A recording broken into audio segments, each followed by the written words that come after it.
자, 수요일 코너입니다. 주요 정치 그리고 시사 이슈들 이야기 나눠보겠습니다. 거성 전원책 변호사 나오셨습니다. 안녕하십니까? 네, 안녕하세요. 네, 지금 이재명 대표 둘러싼 그 대선 자금 수사 상황 관련해서 좀 말씀 나눠볼까 하는데 검찰이 지금 이재명 대표하고 불법 대선 자금관 연결고리를 찾는데 총력을 기울이는 모양새인데요.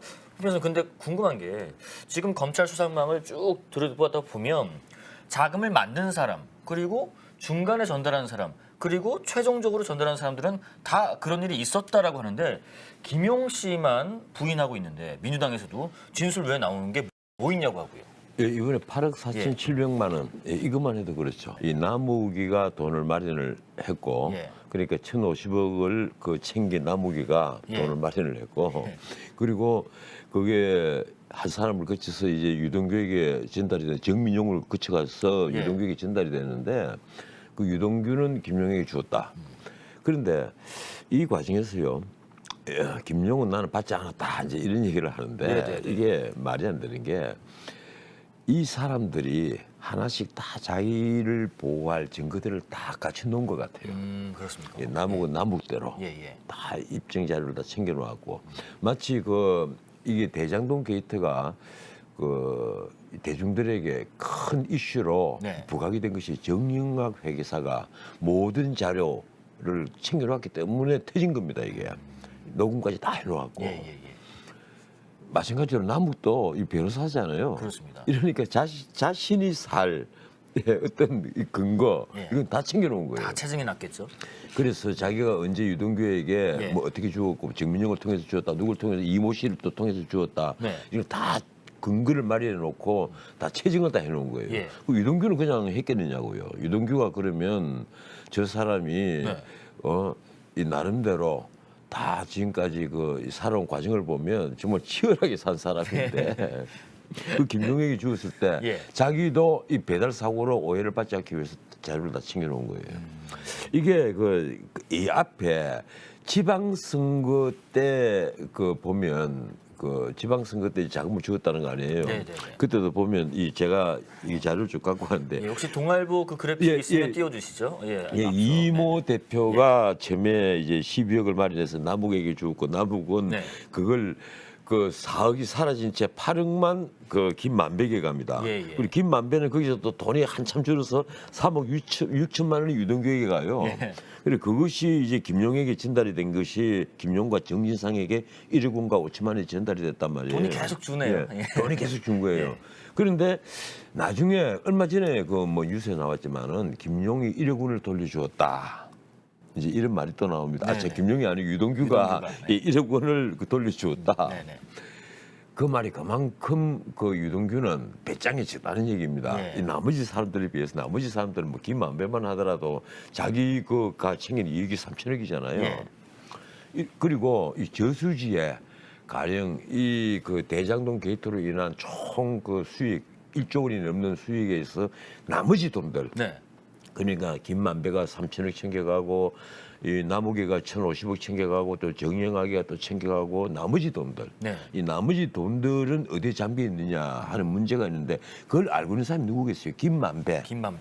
김만배가 핵심입니다. 그렇습니다. 그리고 유동규는 잘 모를 거예요. 유동규는 이게 설계를 한 그 성남시 그 이재명 시장이 당시에 내가 설계다 이랬으니까 설계에 따라서 충실하게 이걸 집행을 해온 이 대리인에 불과합니다. 제가 보기로는 그래요. 유동규 씨가요. 그래서 유동규에게 지금 배임죄를 다 뒤집어 씌우려고 하니까 유동규가 가만 생각해 보니까 의리 하나도 없다. 왜 그런가 하면 이게 나에게 측근이라고 하면 적어도 정진상이나 김용 정도가 돼야 되지 않느냐. 이재명은 말을 이렇게 하죠.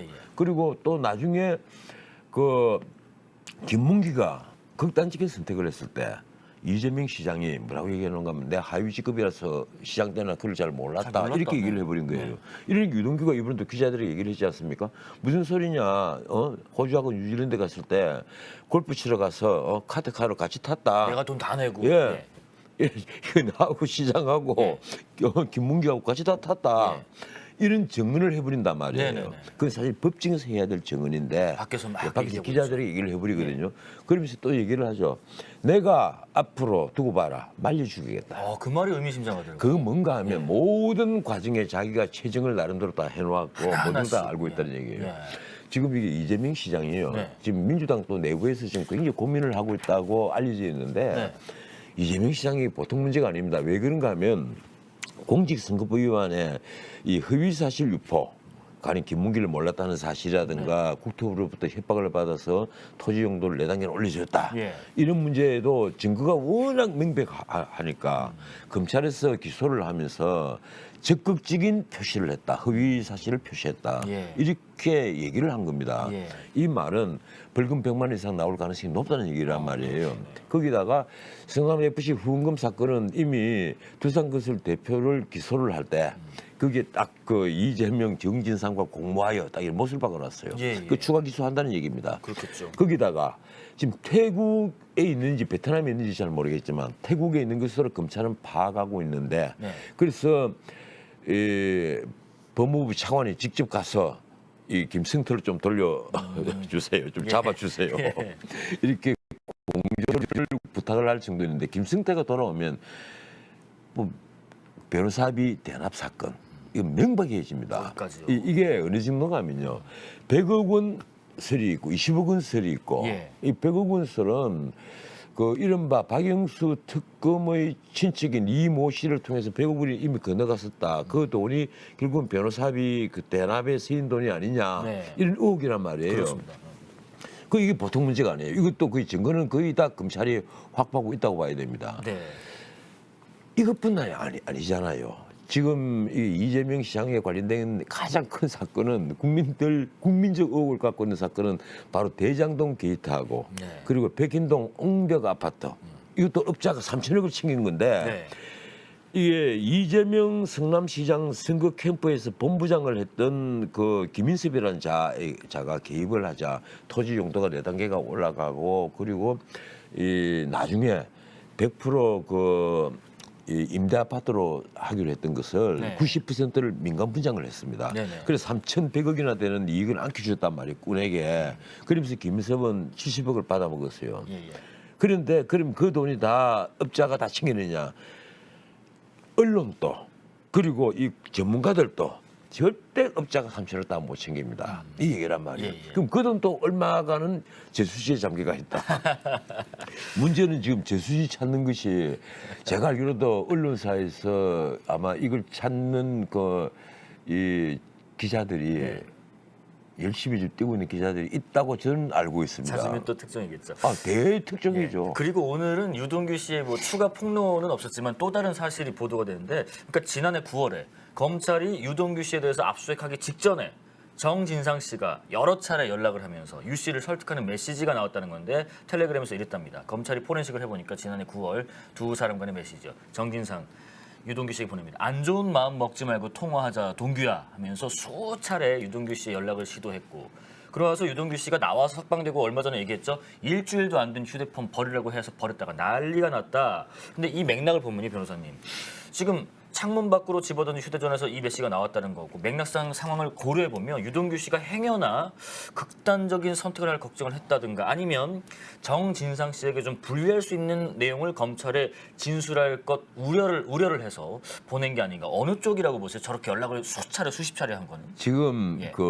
이 유동규가 구속이 되면 예. 우선 유동규를 못 믿는 거예요. 유동규가 아주 오래 전부터 뭐 정말 함께 해온 동지라기보다는 네네. 사실은 이게 재건축, 재개발 뭐 전문가들 이래서 알게 돼서 합류가 됐는데 네네.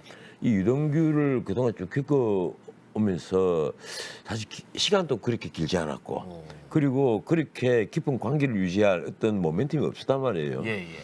이러다 보니까 이제 유동규가 사실은 이 성남 도계공 도시개발공사 사장 직무대행까지 했는데 네.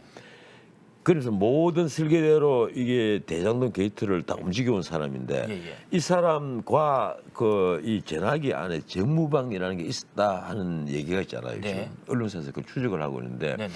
그러니까 그 안에서 주고받은 말들이 다 있을 거란 말이에요. 예, 예. 이게 이제 검찰에 만약에 들어가 버리면 이건 그 당시는 문재인 정권 치하였지만은 전부 다 빼도 박도 못한 거예요. 네. 검찰이 이걸 아무리 뭉개려고 해도 안 뭉개진단 말이에요. 이때는. 그래서 야 동규야, 이게 검사장하고 다 얘기가 됐으니까 병원에 들어가서 네가 입원해라. 입원해라. 뭐 이런 이제 서류 한번 갔다가 병원에서 당신 이 상태로 입원한대. 네. 그래서 응급실에서 빠꾸가 됐단 말이야. 빼기 됐단 말이야. 이러니까 집에 있는데 이 전화기를 하필이면 유동규 씨가 새로 바꾼 지 열흘도 안 된 새 전화기예요. 네. 자기 따라 마음먹어도 바꾸는데 이 유동규는 지금까지 언론에 보도된 전체 내용을 보면요. 예. 돈도 크게 갖고 있지 않고 뭐 크게 해먹은 것도 없고 그리고 월급도 뭐 많이 받는 그런 사람도 아니에요. 예. 이러다 보니까 전화기를 큰 마음 먹고 바꾸는데 이 전화기 버리라고 하니까 이 미치는 거예요. 아 일주일도 안 됐는데 이거 버리다니까. 그래 창밖에 빨리 던져 예. 여기라고 그 사이 오고 간 말들이 일부 언론에 보도된 내용을 보면 아주 직설적인 표현이 나옵니다. 예예 뭐 XX로 야, 표현될 이 만한. 시계 뭐 네네. 창밖에 던지 마. 빨리 던져 지금. 지금 그 검사를 꼭 들어가니까 빨리 던져. 그래서 던진 거예요. 네. 던지고 누군가가 주워갖고 그래서 검찰도 경찰도 그 전화기는 찾을 수 없습니다. 네. 하고 시침을 뚝뚝 떼버리고 이런 일이 벌어졌는데 문제는 이제 유동규가 그동안의 과정을 쭉 지켜보면서 이 판에 의리란 건 없더라. 네. 그걸 안 겁니다. 왜냐면요. 이게 의리가 가장 있는 쪽이 이제 의리를 가장 많이 따지는 쪽이 원래 조폭이잖아요. 네. 이 조폭식 의리. 조폭식 의리는 뭡니까? 나중에 배신하면 죽여버립니다. 예. 그게 조폭식 의리란 말이에요. 그런데 이런 아사리판, 이런 사기꾼들이 파는 그런 것도 아니에요. 문자 그대로 먹고 튀고 지 살길만 찾는 그런 의리들이란 말이에요. 돈 앞에 의리가 어딨나 뭐 이런 거죠. 이러니까 거기다가 저도 이 몇십 년 정치 평론을 해오면서 예. 느끼는 게 우리나라 정치판이요. 조폭보다 더 모난 정치판이고 조폭보다 더 모난 그 정당들이다. 왜 그런가 하면 그렇게 비정한가요? 이 정당은 정책과 이념으로 뭉쳐서 정권을 획득하기 위한 결사체인데 예. 우리나라 정당들은 정책과 이념으로 뭉치지 않았어요. 보스를 따라 뭉치는 조폭과 같은 그런 비슷한 구조를 갖고 있는데 문제는 조폭은 배신하면 죽여버리는 의리라도 있으니까 오래 가잖아요. 네. 뭐 부산 칠성파, 뭐 광주 오비스방파 다 몇십 년 갑니다. 예. 두목이 바뀌어도 가요. 계속 가요. 네네. 원로 두목, 그다음에 중간 두목, 또 신두목 뭐 계속 갑니다. 어저께도 그런데 휠체어 두고 봤더니 탁 인사하잖아요. 예, 그럼요. 뭐 깍두기 제일 하죠. 구시도 제일 팍팍 하죠. 예. 그런데 정당은 우리나라 정당 한번 보세요. 10년 넘는 정당이 없습니다. 그러게요. 이름을 바꾸고 이래 붙다 저래 붙다 이 떼내고 이 또 티 나가고 또 붙고 10년 넘는 정당이 없어요. 내가 늘 하는 말입니다만 조폭보다 못한 조폭스러운 정당들이다. 예. 그러니까 그런 정치판을 옆에서 지켜봤잖아요. 유동규가. 네네. 그 유동규가 지켜보니까 의리 같은 소리 안 해. 내가 없다. 내가 10년 동안 섬겨봤지만 내가 이재명 시장을 섬겨봤는데 도지사를 섬겨봤는데 의리라고는 아니다. 이 판에 의리는 없다. 다 자기 살길 때니까 유동규는 신복도 아니야. 내 진짜 신복은 정진상이나 김용정도는 돼야지. 뭐 또 잃어버리지. 예. 방금 같이 다니던 김문기를 하위직급이라서 난 몰랐습니다 하고 시심 딱 떼버리지. 예. 보니까 나도 어느 날 가겠구나. 그걸 안 거예요. 유동규 입장에서는 돌아가는 거 딱 보니까 예. 야, 나도 곧 팽당하겠네. 예, 이래서 좋다. 예. 나도 이제 내 살기를 찾겠다. 예. 자기는 그렇습니다. 재산은 남은 게 4천만 원이고 그리고 빚은 7천만 원인가 뭐 있다.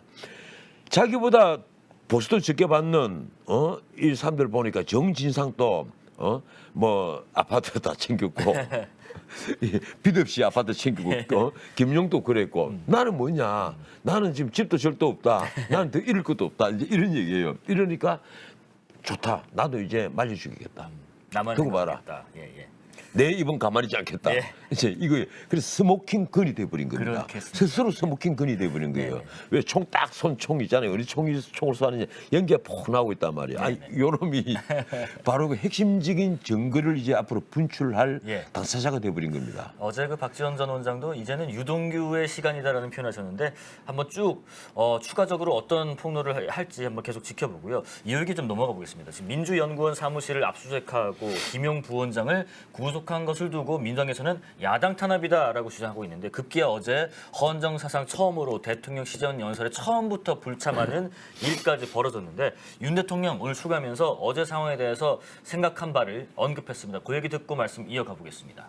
다만 좀 안타까운 것은 정치 상황이 어떻더라도 과거에 노태우 그 대통령 시절부터 지금까지 약 30몇 년간 우리 헌정사의 하나의 관행으로 굳어져 온 것이 어제부로 무너졌기 때문에 아마 앞으로는 정치 상황에 따라서 이런 대통령 시정 연설에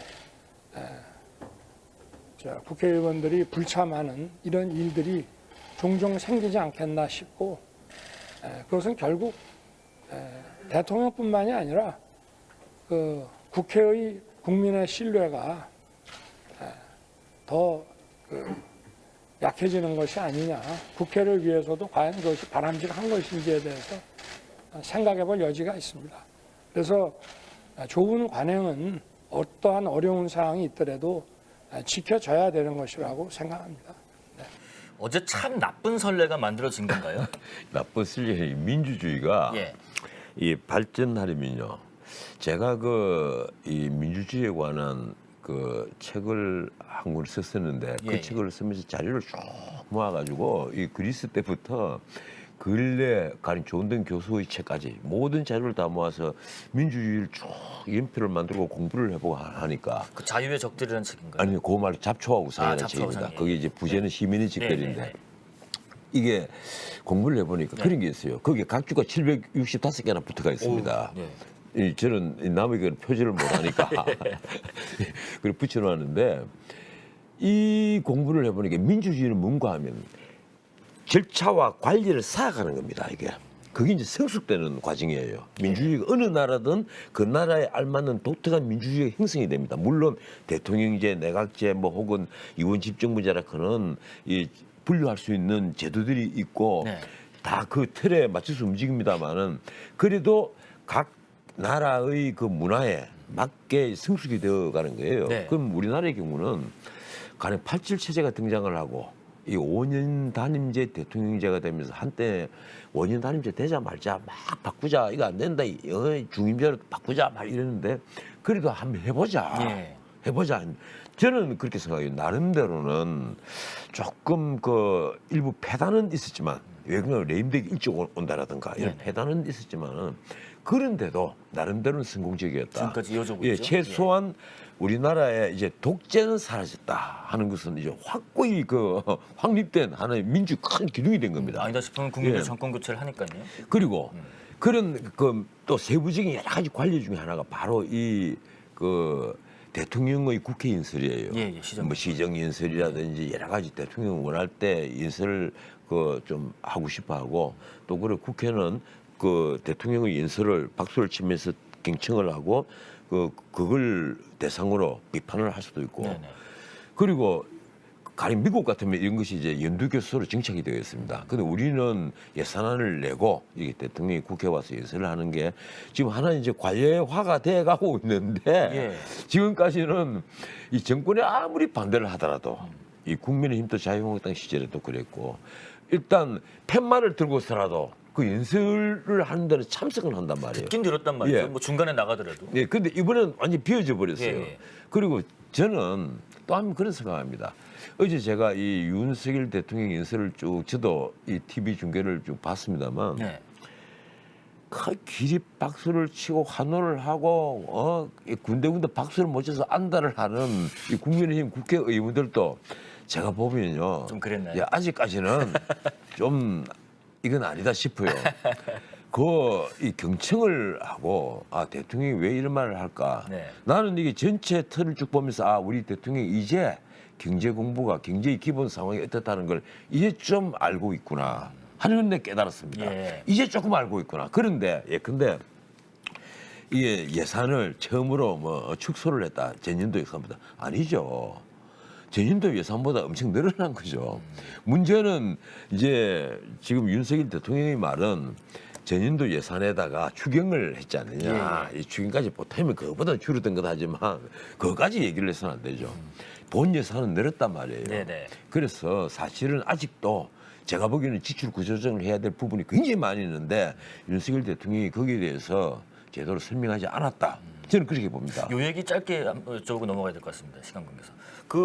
어제 정의당의 이은주 비대위원장이 윤 대통령하고 사전 환담 때 사과를 하라라고 했었고 오늘은 또 김진표 의장이 시정연설 전날에 이제 대통령실 통해서 정무수석한테 사과하는 게 어떻겠냐고 얘기했다고 하는데 윤 대통령은 어제 그랬다고 하더라고요. 사과할 일을 하지 않았다라고 답을 했다는데 어떻게 보세요? 사과를 좀 하는 게 그래도 낫나요? 이게 뭔가 하면 바이든 대통령을 48초 동안 만나고 나올 때 국회 이 땡땡들 네네네. 사실은 저도 그 몇 분 들어봤는데 이 땡땡들에 대해서는 저도 이제 거의 이분이 검사 생활을 오래 하다 보니까 그리고 이게 뭐 대외적으로 하는 말도 아니고 내부적으로 그냥 우리가 자식들 하는 것처럼 비슷하게 그냥 외무장 하는데 이런 그게 이제 요새 워낙 방송 기자재가 좋으니까 그대로 캡처가 돼버렸단 말이에요. 증폭도 할 수 있고요.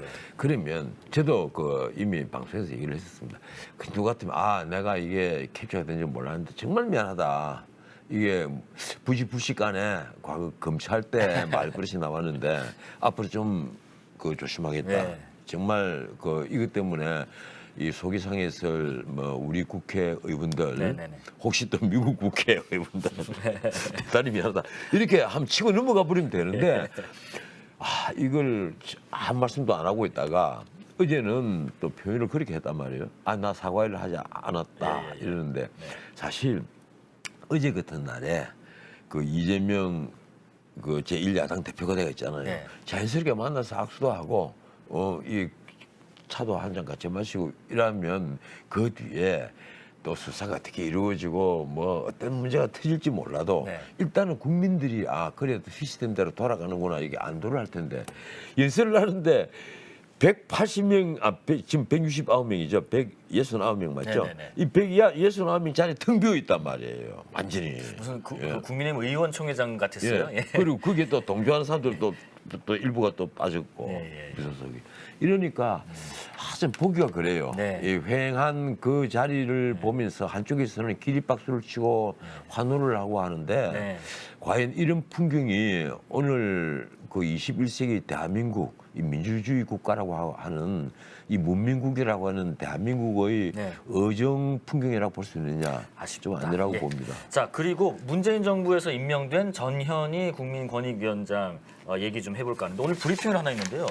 감사원이 권익위의 과거 유권 해석 과정을 두고 검찰 수사 요청한 것 관련해서 감사 성과 있었다라고 포장하려는 꼼수다. 법적 책임도 묻겠다라고 했습니다. 전현희 위원장 얘기 듣고 말씀 이어가겠습니다. 감사원 감사와 또 어제 언론에 보도된 감사원의 검찰 수사 의뢰는 임기가 정해진 국민권익위원장을 사퇴시키기 위한 목적으로 명백한 정치 탄압이자 불법 직권 남용입니다.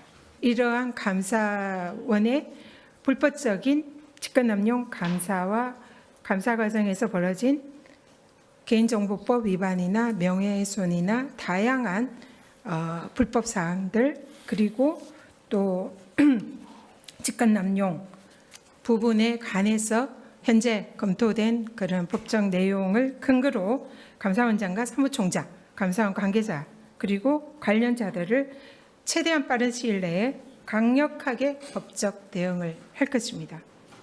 일부러 몰아내려고 지금 압박 주는 거다. 법적 대응도 하겠다고 얘기했습니다. 이게요 참 재밌는 게 조국 이 법무부 장관 때 문제가 되잖아요. 그때도 이제 권익위 문제가 갔는데 그때는 그때 권익위의 해석하고 그리고 지금 추미애의 아들 문제가 터졌을 때 군익의 해석이 병역 권리. 예, 전혀 다르다 이제 이거예요. 네네네. 그래서 이번에도 감사원에서 그 심지어 이 전현희 이 군익위원장의 출근 문제까지 거론했잖아요. 예, 예. 나는 그런 것은 조금 지나치다는 생각을 합니다. 가령 그 물론 출근이 계속 뭐 늦고 하는 것은 근무 태만으로 보일 수는 있는데 좀 치사해 보이잖아요. 감사까지 할 정도. 명색이 장인데. 예. 그런데 어떻든 지금 이게 하나는 전현희 위원장도 똑같은 얘기를 했어요. 구조가 똑같다. 조국과 추미애는 구조가 똑같다. 예. 그 둘 다 법무부 장관이고 둘 다 자식의 문제가 연관된 것이다. 네. 그런데 그 사적 이해관계가 있느냐 혹은 직무 관련성이 있느냐 이건데 이번에 전현희 위원장이 한 얘기는 그겁니다. 직무 관련성이 없는 건 확실하지 않느냐 추미애가. 왜냐하면 수사 지휘를 하지 않았으니까. 못 했으니까. 네. 그랬으니까 이것은 문제없다고 얘기를 한 것인데 네. 내가 뭐가 잘못됐느냐. 근데 조국 때는 그렇지 않았다. 사적 이해관계가 있었다. 이 얘기예요. 그래 가만 보니까 이것은 당사자가 내가 위원장이면 어떻게 결정을 했을까. 어쩌면 나도 이 전현희처럼 결정했을지도 모르겠다. 근데 이 솔직한 마음입니다. 결정 관련해서 그 그래픽 좀 보세요. 이런 얘기를 했었단 말이에요. 2020년에 성일종 의원하고 질의 과정에서요. 그 추미애 장관 관련해서 유권 해석은 실무진이 합니까? 위원장입니까? 그랬더니 실무진이 한다. 그럼 위원장은 어디까지 보고받느냐?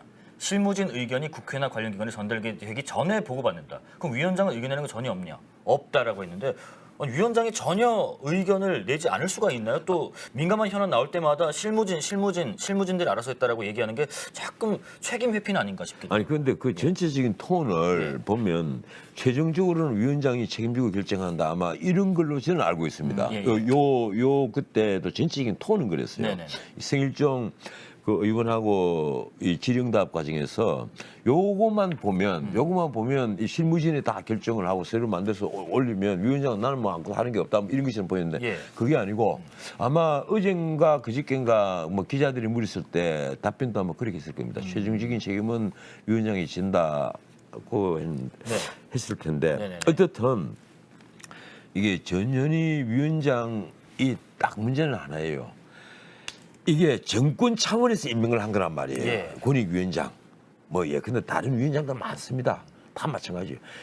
그리고 미국이든 어느 나라든 간에 특히 미국 같은 대통령제의 이게 대통령제의 모델이잖아요. 네네. 대통령제는 미국에서 시작이 됐고 민주주의도 미국에서 시작이 됐습니다.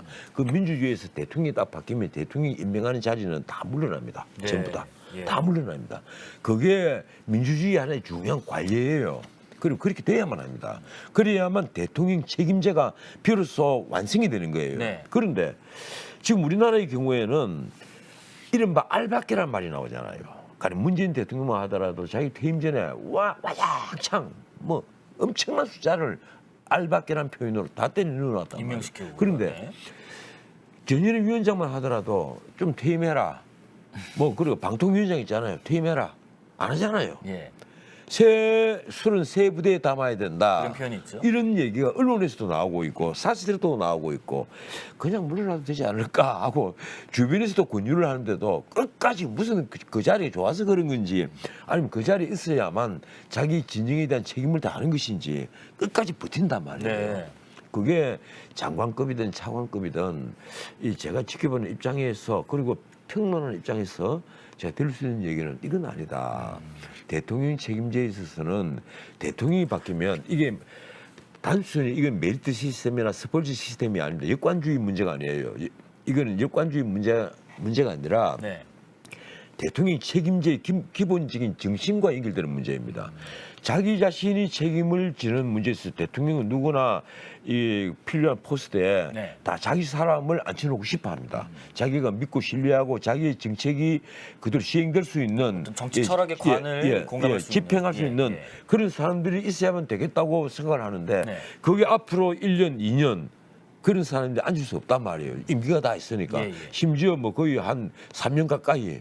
그러면 대통령의 임기의 절반이 훨씬 넘는 시간 동안 다른 사람과 함께 일을 해야 되는 거예요. 난 이것은 아니라고 봅니다. 그래서 전현희 위원장이나 또 가장 언론에 많이 나오는 게 방통위원장이잖아요. 방통위원장 그리고 그 권익위원장 나는 전부 다 이 정도였으면 이제 물러나셔서 새 정부, 새 대통령에게 기회를 주는 것이 옳다. 네. 이건 아니라고 봅니다. 알겠습니다. 자, 그리고요. 지금 민주당 김의겸 의원이 한동훈 법무장관한테 술자리 갔지? 거기 뭐 그랜드 피아노랑 있었고 동백아가씨 노래 불렀잖아라고 이제 의혹을 제기했는데 그 얘기가 있고 나서 한동훈 장관이 이거 뭐 김의겸 의원은 한두 번도 아니고 매번 뭐 거짓말로 해코지해도 되는 면허증이라도 있는 양 이렇게 하는데 이번엔 그냥 안 넘어가겠다면서 입장을 냈습니다. 명백한 허위 사실을 유튜브 등으로 유포한 더 탐사 그리고 관계자 그리고 김의겸 의원에 대해서 민형사상 책임을 묻겠다. 그냥 넘어가지 않겠다고 했는데 오늘 그 민주당의 장경태 최고위원이 되레 한동훈 장관에게 사과하라고 했습니다. 그 사과하라고 한 이유가 야바위 국감에 대한 태도 책임져라. 그리고 술 먹었지 않느냐 윤석열 대통령과 하면서 뭘 걸어 뭐 다 걸겠다 이 자체의 태도 그리고 온 국민이 집중적 관심을 갖고 있는 사안에 대해서 답변을 저런 식으로 했다라는 이유로 사과를 되레하라고 합니다. 아니 글쎄요. 이 야바위 국감이다 이러는데 네. 기본적으로 이 국정감사에서 김의겸 의원이 예. 질문을 한 내용이 어떤 내용인가를 봐야 됩니다. 이건 더 탐사는 뭐 제가 특정한 유튜브 이름을 걸지 않겠습니다만은 이 이른바 진보 좌파 진영 언론에서 일하던 사람들이 나와서 만든 그 유튜버가 모태가 된 거고 그게 네. 문제가 되니까 이번에 또 더 탐사로 이름을 바꿨어요. 네. 자기들은 탐사 보도를 전문적으로 한다고 주장을 하는데 지금까지 나온 게 네. 줄리 공방. 예, 줄리 공방이란 말이에요. 그래서 결국은 지금 사법 처리까지 되고 있거든요. 그리고 그 다음에 더 탐사를 이름을 바꿔서 낸 것이 한동훈에 대해서 추적을 하다가 우리 한동훈에 대해서 야 윤석열과 그리고 김앤장 변호사 30명. 네. 저도 김앤장이 아는 변호사 굉장히 많습니다. 예, 많고 예. 자주 뭐 옛날에 술도 마시고 저도 바이올린 켜는 술집에 가본 적도 있고 한데 거기서 동백 아가씨를 불렀다. 네. 경호원들이 뒤에 딱 서 있고 윤 대통령이 앉아 있고. 솔직히요. 예. 이 검사들 중에 동백 아가씨 잘 부르는 애들 많아요. 그런데 왜 나는 늘 궁금증을 갖고 있습니다. 왜 이미자 선생이 불렀던 동백 아가씨를 저렇게 검사들이 좋아할까? 그러고 이 분위기가 수많은 밤을 분위기가 좀 우리 다음에 한번 불러봅시다. 예. 분위기가 좋을까? 온갖 상상을 하는데 네. 이번에 말도 아닌 주장을 한 거예요. 대통령이 경호원 데리고 가서 김앤장 변호사 30명하고 그리고 한동훈 법무부 장관까지 있는 자리에서 동백 아가씨를 불렀다. 네. 이게 무슨 코미디도 아니고 정상적인 사고를 하는 국회의원이시라면 적어도 그런 가령 척벌을 받았는지 그게 협업을 한 것인지 모르겠는데 네. 적어도 그런 제보를 받았다면 그리고 그런 말이 나왔다면 의심부터 해봐야죠. 이게 말이 되느냐. 김앤장 변호사 30명이라면 당장 소문이 쫙 이틀 퍼집니다. 법조계에 당장 퍼집니다. 나 어제 대통령과 술 한잔 해서 사진 찍어서 사진 찍은 것도 많이 있을 거예요. 뭐 동백 아가씨까지 부를 정도인데 어울려서 어깨동무하고 사진 안 찍었겠습니까? 그것도 7월 달에. 예. 그리고 내가 가령 대통령 같으면 내가 아무리 친한 변호사들이 있다고 해서 김앤장 변호사 야 왕창 나와라. 야 너희 술 어디 먹냐? 내가 갈게. 이런 대통령 이런 바보 같은 짓이 어디 있겠어요. 비상식적이란 말씀이죠. 거기다 네. 술 한 방울도 못하는 한동훈이가 나 거기 가서 콜라 먹겠어요. 쫓아가요? 그 말이 안 되는 소리잖아요. 청담동에 한 10년 동안 가본 적이 없다고 하더라고요. 한동훈 장관이. 나는 도대체요. 이게 바이올린 켜고 피아노 치는 술집이 서울 청담동뿐 아니라 몇 군데 있어요. 강남에. 뭐 요사이 그 음대 나와서 워낙 취업이 어려우니까 그런 데서 아르바이트를 하는 모양이더라고요. 근데 문제는 그런 걸 명색이 언론인 출신인 그리고 청와대 대변인 출신인 김의겸 의원이 지금 민주당 대변인도 맡고 있죠. 처음에는 저걸 그 신상 뭐 발언을 하겠다 이러다가 신상 발언을 겸한 뭐 질문을 하겠다 이러다가 좌우지간 7분을 허용받아가지고 질문을 한 거예요. 그런데 한동훈 그 법무부 장관의 답변이 나 이 사실관계가 워낙 말이 안 되니까 좋다. 지금까지 당신이 쭉 얘기를 나한테 해놓고 아직까지 그 틀리는데도 사과한 적이 있느냐? 내가 무슨 뭐 여성 의원을 스토킹하듯이 해서 악수를 했다 뭐 이런 거 전부 다 거짓말 아니느냐? 예. 응? 그런데도 당신이 나한테 사과를 하지 않았다. 이번에는 진짜 심하다 이게. 이게 만약에 사실이라 그러면 나는 직을내 다 걸겠다. 네네. 내 모든 직을 다 걸겠다. 네. 그래서 당신도 뭘 걸겠느냐? 근데 이걸 지금 민주당 의원이 이걸 야바이 국감으로 만들었으니까 책임져라. 네. 사과해라. 말이 안 되죠. 네. 진짜 이런 그 엉터리 국감을 만들고 이런 엉터리 국회로 만들어버린 이런 국회의원이야말로 국민들에게 사과를 해야 합니다. 나는요 알겠습니다. 정말 깜짝 놀랐어요. 예. 적어도 이런 정도 질문을 하려면 명백한 근거를 가지고 그리고 이게 협업을 했다는 말이 나오는데 협업을 하면요 이거는 면책특권이 아니라 형사책임을 져야만 합니다. 민사책임은 물론이고 네네네. 이 협업을 했다면 이거는 면책특권과 상관없는 또 하나의 범죄란 말이에요. 네.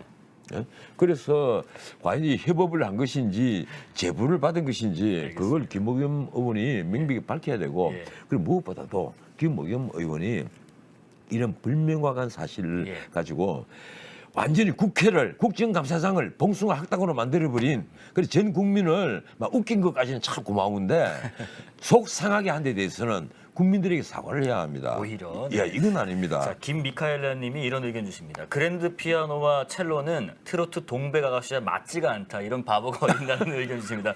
좀 이렇게 다녀보셨나 봅니다. 자, 요거는 한 1분만 짧게 제가 여쭤볼게요. 예. 오늘 있었던 일인데 지금 국회 정보위에서 국정원 국정감사 이제 마무리 진행 중인데 국정원 간부 한 명 조상준 국정원 기조실장 뭐 윤석열 대통령의 최측근이다라고 불리기도 하는 국정원 2인자 직접 사의를 표명했는데 개통이 아니라 대통령실에 직접 알렸고 김규현 국정원장은 이거를 사후 통보를 받았다고 했는데 박지원 전 원장도 뭐 원장과 충돌한다라는 풍문을 들었는데 나 정말 잘 모르겠다는데 혹시 이렇게 국감 직전에 국정원 기조실장 조상준 기조실장이 갑자기 사의 표명한 게 이유가 뭐가 있을까 짐작되신 부분이 있나요? 이 조상준 기조실장 이 저러시면 안 되죠. 뭔가 옛날에는요 우리나라 국정원에 네. 사실 국정원장 다음에 가장 중요한 인물이 차장들이 아닙니다. 기조실장이에요. 예예예. 그거 뭐 우리 국민들도 아마 그렇게 알고 있는 분들 꽤 많이 있을 겁니다. 네네. 그럴 정도로 이 정치에 관심이 높은 사람들은 다들 알고 있는 사항인데 이 기조실장의 대통령의 그 가장 가까운 사람이라는 조상준 씨가 임명이 됐단 말이에요. 네네네. 그러면 이분이 뭐 자기의 자존심이 좀 상하는 문제가 있거나 혹은 또 원장과 좀 충돌하는 내부적인 문제가 있다 하더라도 그걸 자신의 선에서 해결을 하고 떠나더라도 그래서 자신의 선에서 원장한테 가서 나 이렇게 사직서를 공식적으로 냅니다 하고 그다음에 개인적인 친분이 있는 대통령에게는 따로 제가 이래서 떠나기로 결심을 했습니다. 양해를 해 주십시오. 죄송합니다. 이렇게 말하는 것이 정도이지 이걸 국정원장한테 지금 언론에 보도된 대로라면 국정원장한테는 얘기를 하지도 않고 대통령한테 나 그만둡니다. 이라고 이게 마치 국정원장하고 대립하는 그처럼 외부에 보이는 것은요 정말 이걸 큰 실수입니다. 그리고 예. 이런 분은 다시는 공직에 나오면 안 됩니다. 공직에 있어서는 자기의 행동, 자기의 말에 대해서는 자신이 책임을 질 줄 아는 사람이 공직에 나와야 되는 겁니다. 네네. 알겠습니다. 조상준 기조실장의 이 사의 표명 절차와 방식 또 태도가 분명히 잘못됐다라는 지적을 해주셨습니다. 공직자로서 기본적으로 이 자세가 안 되어 있지 않은 분이 아닌가 하는 네. 그런 저는 의심을 하고 있습니다. 알겠습니다. 거성 전원책 변호사와 함께했습니다. 고맙습니다. 예.